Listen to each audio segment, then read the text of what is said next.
Bonjour Françoise. Eh bien bonjour Béatrice. Est-ce que tu peux te présenter? Oui, je m'appelle Françoise Onteniante, je suis la fille de Pierre Onteniante, donc qui a été d'abord l'ami, puis l'associé, le secrétaire, l'homme à tout faire de Georges. Ils se sont connus donc à 22 ans, jusqu'à la mort de Georges, qui en avait 60 ans. Une amitié qui a duré 40 ans. Et ici, nous sommes dans l'impasse Florimont, où ton père a vécu également près de 40 ans, c'est ça? C'est ça, il est à l'impasse Florimont, qui était la maison où habitaient Jeanne et Marcel, où Georges est arrivé quand il est parti en permission du STO.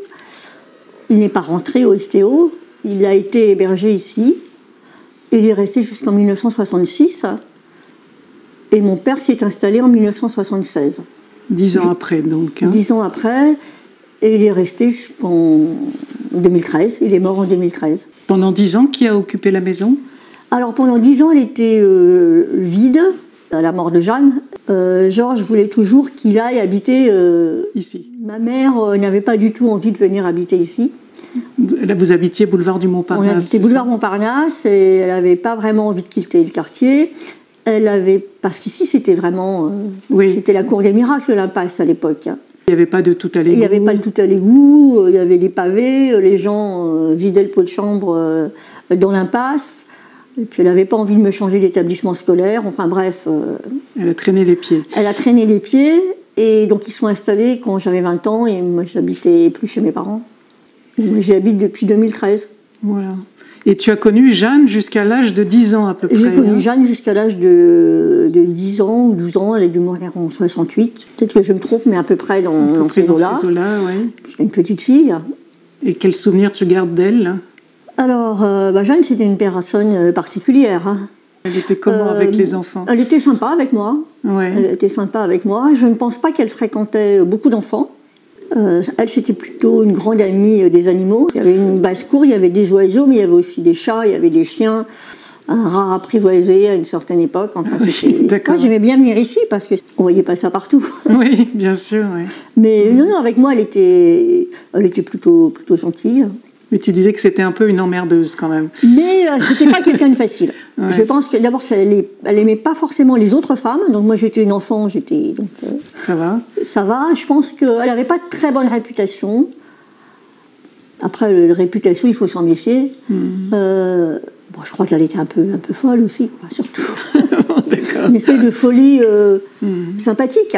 Que malgré tout, elle a aidé Georges.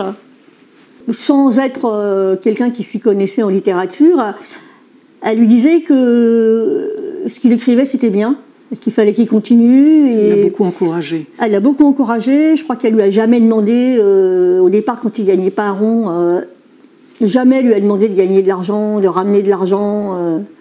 Donc je crois que ça l'a encouragé, parce que du côté de sa famille, il n'était pas encouragé. C'était des gens... qui étaient un peu désolés, qui auraient voulu qu'il ait une profession, enfin un vrai métier. Un vrai métier. Et qui n'ont jamais vraiment, je pense, apprécié ou compris ce qu'il écrivait, quoi. Sa mère lui reprochait d'écrire des choses très anticléricales. Donc là, il s'est senti reconnu.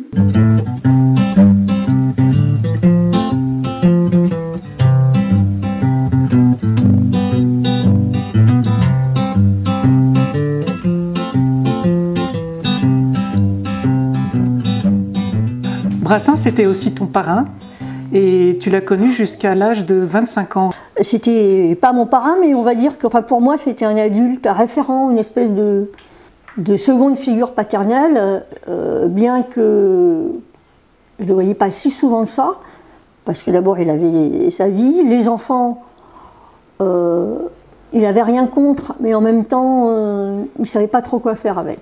Moi, le souvenir que j'ai, c'est d'avoir vécu complètement au rythme Brassens. Parce que mon père vivait au rythme Brassens, ma mère au rythme Brassens. Je savais ce qu'il mangeait, je savais où il allait le soir, je savais ce qu'il faisait, je savais comment il s'habillait. Mon père lui achetait ses vêtements, ses sous-vêtements. Il occupait une place incroyable. Mais alors justement, comment tu vivais tout ça? Ça te semblait normal? Oui. Oui, ça me semblait normal. Moi, je suis née, c'était déjà comme ça. Enfin, ça s'est accéléré en 57. Moi, je suis née en 56, ça s'est accéléré en 57, parce qu'en 57, Georges a commencé à devenir célèbre et riche. Et c'est à cette époque que mon père a démissionné.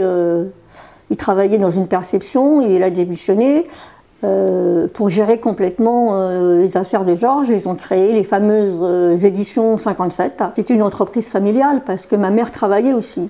Elle répondait au téléphone, elle faisait la comptabilité.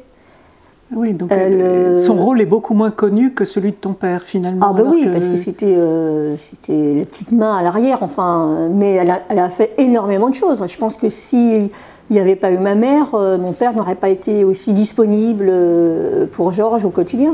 Mais toi, est-ce que tu voyais souvent tes parents, du coup? Est-ce qu'ils oui, étaient tout le temps absents? Parce qu'il n'y avait pas de bureau. Enfin, mon père en avait un, c'était surtout pour entasser des tas de documents. Ma mère, elle travaillait sur la table de la cuisine. Quand c'était l'exercice comptable, il fallait boucler la comptabilité.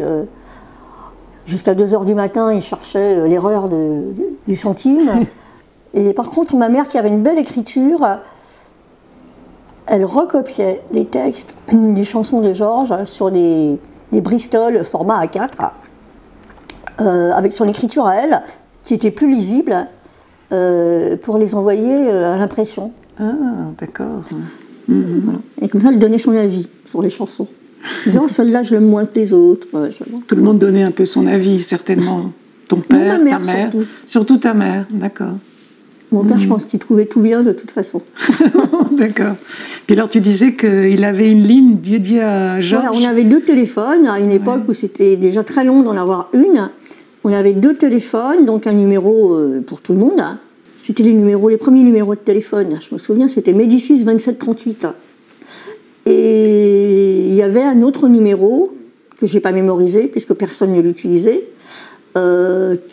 donc, seul Georges avait le numéro, parce que lui, il pouvait téléphoner, et personne comme ça ne pouvait encombrer la ligne. C'est-à-dire que s'il téléphonait, il fallait qu'il y ait absolument quelqu'un qui réponde. Donc mon père s'occupait de Georges, mais il s'occupait aussi finalement des proches de Georges, de Jeanne, qui elle était très exigeante.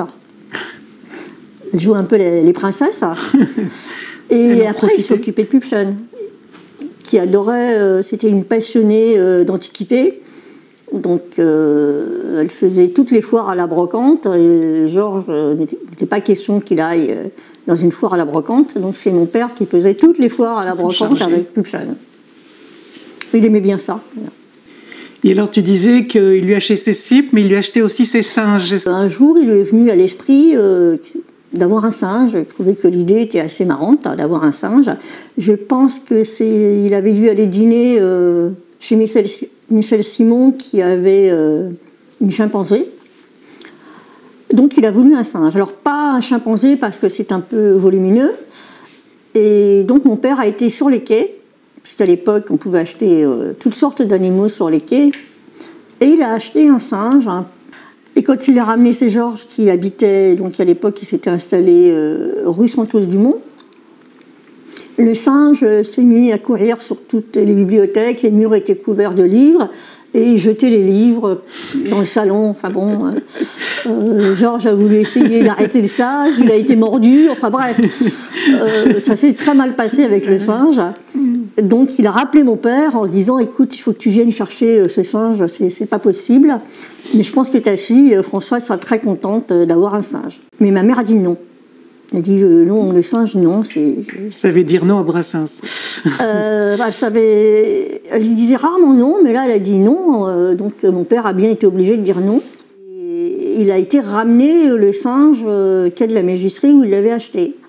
Le marchand de singes a dit non, on ne reprend pas d'animaux, c'est pas possible. Alors mon père a discuté, vous savez, c'est pour Monsieur Brassens, le singe.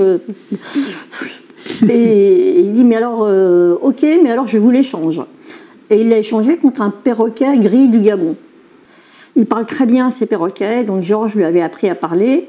Quand le téléphone sonnait, il répétait ce que devait dire Georges à chaque fois qu'il entendait sonner son téléphone. Il disait « Ah, qui c'est ce con? Qui c'est ce con ?»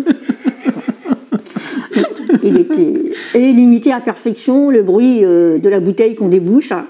Dès qu'il voyait une bouteille, il faisait le bruit du bouchon qui saute.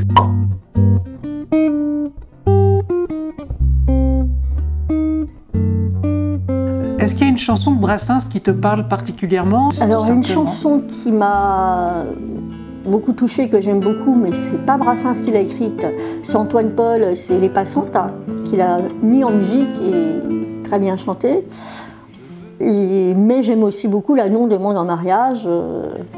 Qui fait que tu t'es jamais mariée toi-même? Alors, ce qui fait que je ne me suis jamais mariée moi-même, mais sans doute parce que j'ai vécu, oui, avec des parents, tout cet entourage où ces conventions-là n'existaient pas. J'ai pas eu des parents qui m'ont dit « marie-toi à ma fille », enfin c'était pas du tout... Tu disais « sois indépendante ma fille ». Voilà, mais sois libre, sois indépendante, gagne ta vie. Voilà, et quand j'ai eu des enfants après... J'en ai eu 3 donc. J'en ai eu 3, avec 2 pères différents. On m'a jamais dit, mes parents m'ont jamais dit maintenant il faut que tu te maries. Enfin, c'était pas un sujet. D'une manière plus générale, quels sont les chanteurs français qui te plaisent? J'écoute Marc Havet, Ouais. qui habite dans le 14e, qui est une vieille connaissance, que j'écoutais au Magique, donc le bar qu'il a ouvert dans les années 80, donc je l'écoute encore. Et si Brassens était là aujourd'hui dans la pièce, qu'est-ce que tu aimerais lui dire? Qu'est-ce que je vous dirais? Que très probablement, c'est stupide de dire ça, parce qu'on peut dire ça à n'importe quelle autre personne, très probablement, s'il n'avait pas été l'ami de mon père, si j'avais pas grandi à l'ombre de Brassens ou à la lumière, je ne serais pas ce que je suis aujourd'hui, c'est très probable.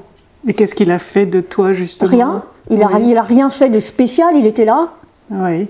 Comme un modèle ou des valeurs, où j'ai eu un environnement qui était quand même très particulier. Et quand j'étais enfant, je pensais que c'était complètement normal que ça soit comme ça. Mais en fait, après, j'ai compris que non. Et que oui, ça m'avait donné une façon d'appréhender la vie qui probablement n'aurait pas été ce qu'elle était sans tout ça. D'accord, très bien. Merci beaucoup Françoise. Voilà.